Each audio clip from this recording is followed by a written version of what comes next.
Then, Lady Scroll pops the question, and our hero gives her the go-ahead to ask. Right on cue, Sister Scroll calls out to Nightingale, who promptly shows up from the shadows. By now, Roland is clueless about what these ladies are actually plotting. Lady Scroll finally asks the prince a rather awkward question, which is that since he's planning to marry a witch, does he know that witches can't get pregnant? The prince finds this a bit blunt, and asks if it's confirmed or just speculation. Lady Scroll sadly confirms that it's a harsh truth, which is backed by history itself since there's no record of witches ever getting pregnant. Roland thinks of it like reproductive isolation, wondering if witches have evolved into a whole new species that can't mix genes with regular folks. But the prince shrugs it off for now, deciding to chew on that idea later. For him, his love for Anna isn't tied to whether she can have kids or not. He's more excited about setting up a political system that's fair and doesn't favor family connections. Plus, he sees the lack of kids as a perk.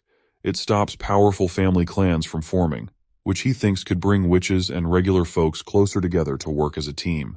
Suddenly, Nightingale interrupts him and asks what's on his mind. He's caught off guard at first, but then assures her that his feelings haven't changed, and he's still up for marrying a witch. After Lady Scroll quietly leaves, Roland wonders aloud if she's happy or disappointed.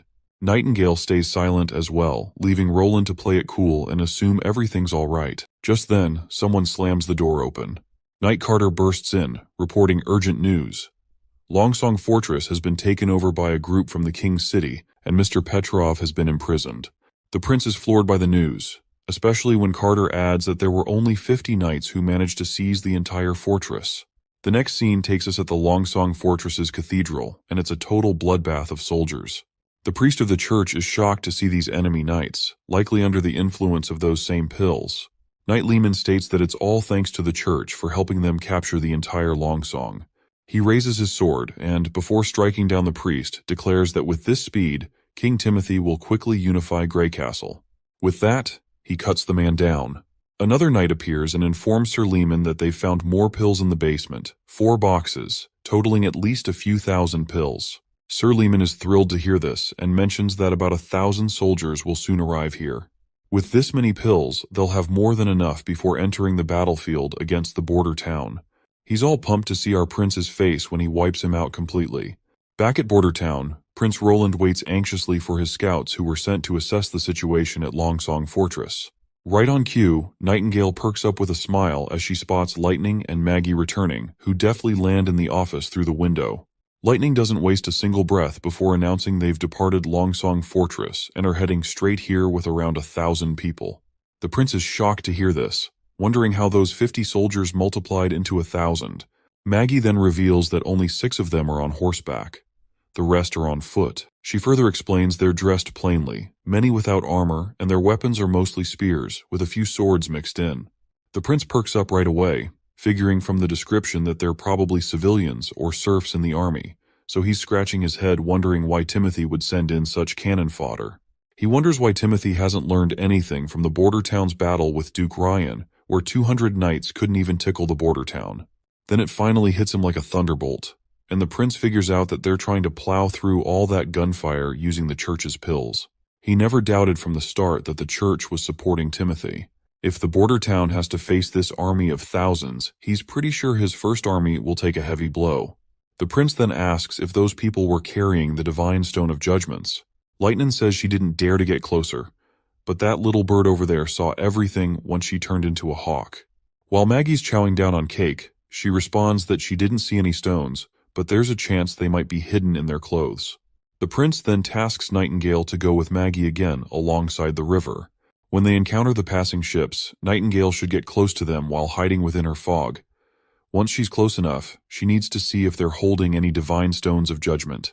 Nightingale just climbed out the window, and they flew off. The prince, stuck behind, curses himself for not paying enough attention to Longsong Fortress and making the dumb move of taking all the soldiers to Border Town, leaving poor Ambassador Petrov defenseless. But Anna quickly tells him to save his worries and regrets for later because he still has to figure out how to deal with the approaching army of 1,000, which will be here in 3 days. She gives him a tight hug and assures him that they won't leave his side, no matter what happens. Shortly after, we see the town gearing up for battle, and Nightingale has returned. The prince asks if she found anything, and she reports back that there were only a few of those divine judgment stones. Lightning then asks about those holes they're digging, and the prince explains they're for bunkers. Both ladies look puzzled, so he clarifies that walls will surround these holes, leaving a small window for soldiers to shoot bullets while staying safe inside. He wants to protect his soldiers from those crazed pill-induced people shooting spears, and only bunkers can offer perfect defense against them. He has also organized 20 groups, each handling one artillery piece, which is a 12-pound field gun with a range of over 1,000 meters.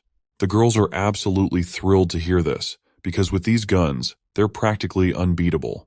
The prince suggests the returning scout group grab a bite since they must be starving after their trip. Meanwhile, Nightingale tells Anna to stick close to Prince Roland during the battle because she has a special mission to handle, to which Anna agrees and tells her friend to leave this to her. In the next scene, we see soldiers marching down, led by the ruthless knight Lehman, urging his party to hurry up. He remarks that if this were the King's City Knights, Roland's head would already be returned to King Timothy. His friend advises him to just chill, noting that without those pills, these people would still be untrained morons. He adds that as a knight who's trained since childhood, the pills feel like they've invalidated all those years of hard work, as even unarmed farmers can fight after taking them. Lehman counters by reminding his friend that those who take the pills suffer greatly once their effects wear off.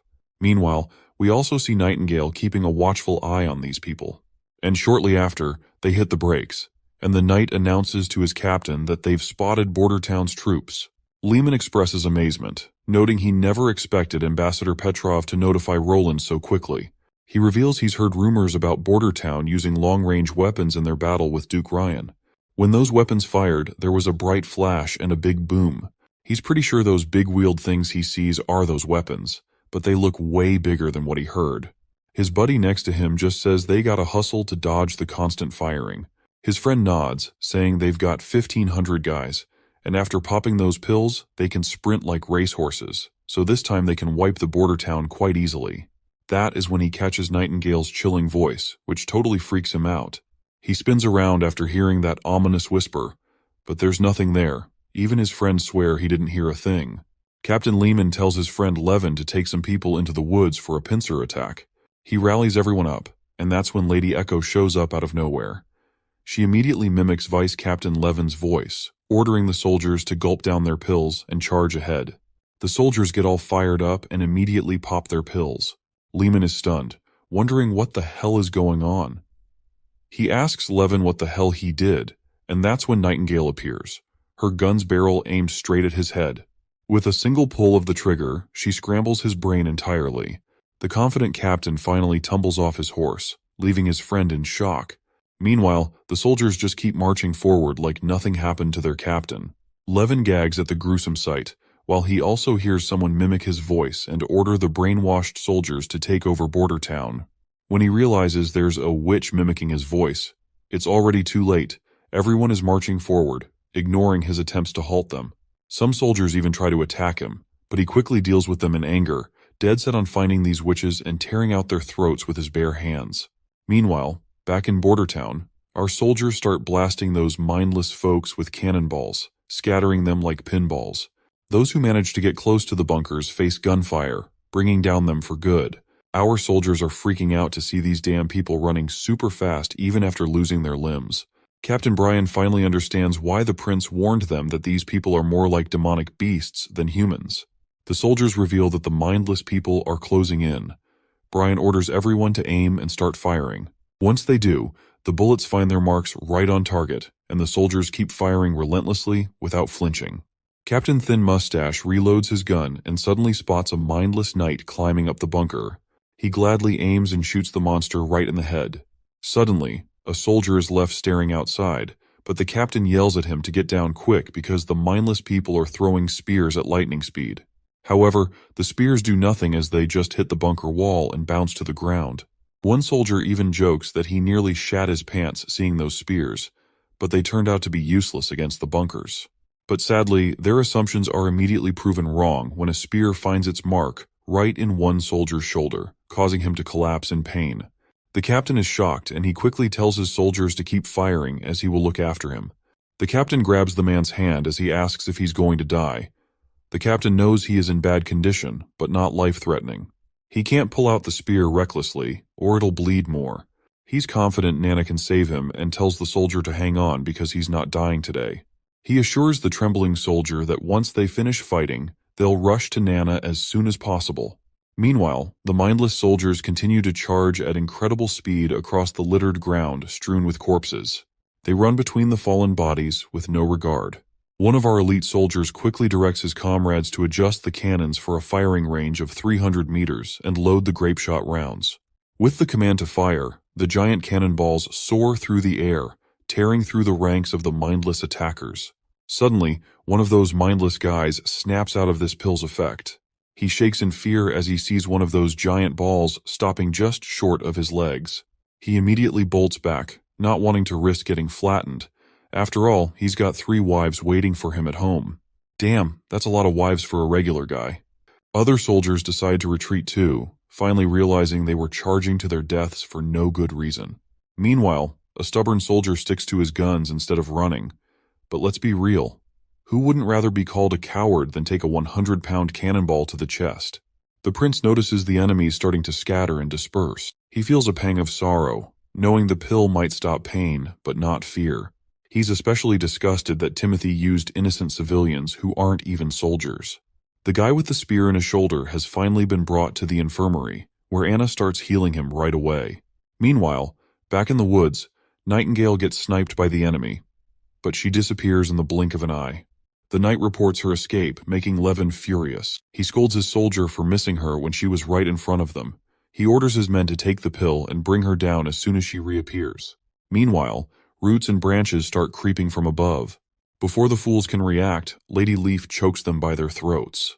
Levin hasn't even finished cursing his rotten luck when Nightingale reappears. They lock eyes, and the man calls her a demon, but he soon notices that she's a witch. His last thought is about how beautiful she is before our girl pulls that trigger. The sun hadn't even gone down, and the battle was already wrapped up. Nightingale thought this one was way easier than the Duke's brawl. We only had 5 casualties, but they got treated in time. The prince immediately ordered not to kill anyone once those enemy soldiers' pill effects wore off. He assigned Lightning and Maggie to keep an eye on things, while the First Army was tasked with clearing the battlefield, and when the pill effects wore off, the civilians suffered massive side effects. The pursuit team gathered them up and pushed them towards the Longsong stronghold.